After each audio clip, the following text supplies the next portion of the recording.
Yes ngo ikaze ni Saro TV ukomeje gukurikira nge nitwa Robert ngaho meze ugumane natwe uyu munsi rero tujye kuganira kuki tugiye kuza kugaruka kuri byinshi bitandukanye turaza kuvuga ikibazo cy'abamotari cyo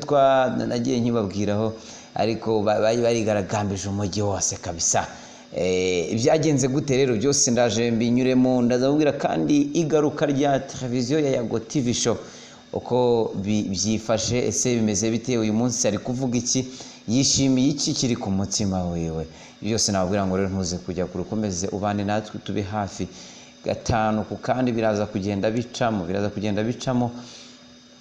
ngabo banze ukore subscribe make subscribe usharing byose biraza kuba bijyana neza gatanu ku kandi buri kimwe cyose ngenda nkora hano kiragenda kigufasha gukora ibikorwa byawe making subscribe usharing ukomansinge hanyuma utubwire ndumva byagenda gutya ibyo byose bidufasha mu buzima bwacu bwa buri munsi uko ngena ngo inkuru n'udushye twabereye cyumweru gishize rero ari inkuru y'abamotari bari bigaragambije ariko nyuma yaho gatoya umuvugizi wa guverinoma wungirije kugira icyo avuga Perezida wa Republika nawe yagize icyo avuga ku bamotari yavuze yuko bagomba kuba bahabwa ibishoboka byose ariko bagatuza kugira ngo bakomeze bubake igihugu cyabo ngaye nguko cyane rero ibyo ngibyo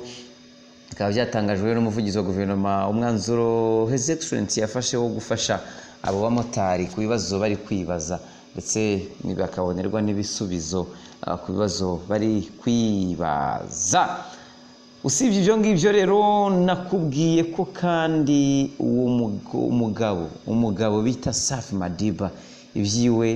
bikomeje kuba agahomamunwa bikomeje kuba ikibazo muri showbiz Safi Madiba rero yabigenje gute byagenze gute ibya Safi Madiba byagenze gute Safi Madiba ubwo yagiye kuri televiziyo arangije avuga ko ngo Judith ngagenda mwitirira ngari kumugenda ngashaka kuzamura izina ryagendeye kuri Safi kandi baratandukanye hanyuma Safi anavuga yuko uyu mugore yamwatse gatanya bakanga kugira ikintu bivugaho ibyo ni ibyavuzwe cyangwa se bigarukwaho na Judith mu kiganiro yagiraga na Isimbi TV aho baganiriye byinshi anavuga yuko yiteguye kurekura Safi Madiba akagenda aho kugira ngo yirirwe amuserereza amwereka yuko mu by'ukuri ari we wamwikuruyeho nk'uko uyu Judith umugore wa Safi Madiba yabigarutseho yavuze ati giye rero numva atari cyo gihe cyo gukomeza guhangana na Safi kugira ngo wenda ngewe ikintu numva nakora nuko ashobora kuba yaza nkasinya ku mpapuro amakuru agera ku Nyarwanda aravuga ko hari n'indirimbo Safi Madiba agiye gusura ari kumwe na Zizo Alpacino yazumvikanamo ndetse yayihuriyemo n'abandi bahanzi bane iyi ndirimbo rero igiye gusohoka ivuga ko ngo yakoze ngo ubukwe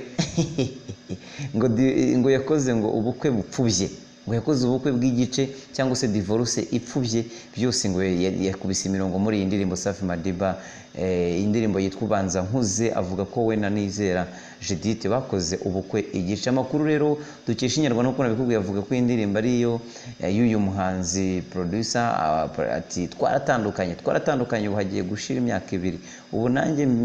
mbibona kuriye mu itangazamakuru bavuga ko tukiri kumwe ndi umugabo we uyu Safi Madiba bivugaga ati uyu muhanzi avuga ko imyaka 2 ishize ashyize akadomo ku rukundo rwe na Judith bityo ko atakira umugabo we avuga ko yagerageje gushaka gatanya ariko Judith yitambika mu mugambi gusa Judith avuga ko atanze guha gatanya Safi Madiba ahubwo ko uyu muhanzi yakoresheje amanyanga arimo kwiyita umurwayi w'umutwe no kuvuga ko badaheruka kuvugana nuko Judith rero yerekana video cyangwa se amafoto y'iminsi ishize ari kumwe na Safi Madiba hanyuma uyu wabafashaga cyangwa se wagira ngo batandukane yahise avuga ati rero mu gihe mukiri kumwe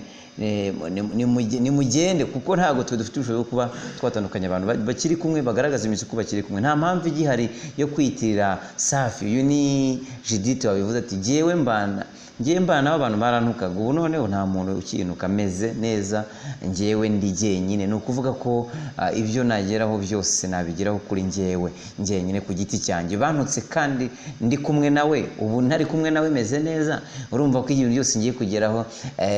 nzabigeraho jyenyine. Bamwita Judith anavuga ko kandi inda yari atwite Safi yavuyemo bari muri Canada. Avuga ko kandi Safi agiye gusohora iyo ndirimbo bakoze ubukwe. Ati rero numva iyo ndirimbo adakwiye kuyisohora atari nacyo gihe cyo gusohora iyi ndirimbo. Ati ubundi se azabibwira niba yarakoze ubukwe igice se, ahubwo wenda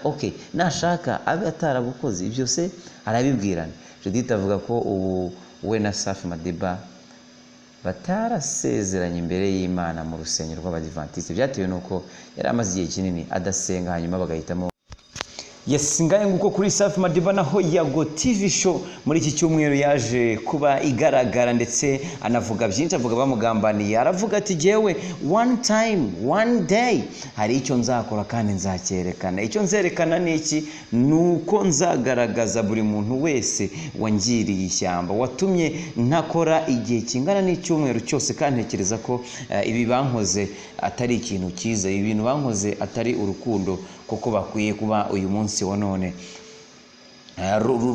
rugaragara muri iyi showbiz, muri aka gakino twese twajemo ko gushakisha ibiceri. None bari gushaka gutuma nta kintu ngeraho, bari gushaka gutuma ntagera ku byo nifuza. So ubwo rero niba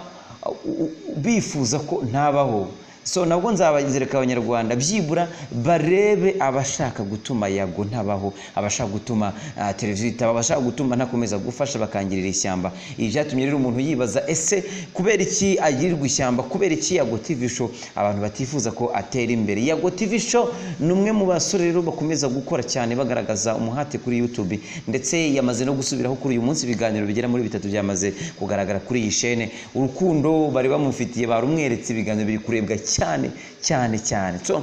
guko cyane, reka ngushimira, Imana ikurinde, komeze ugumane natwe, kandi turakwemera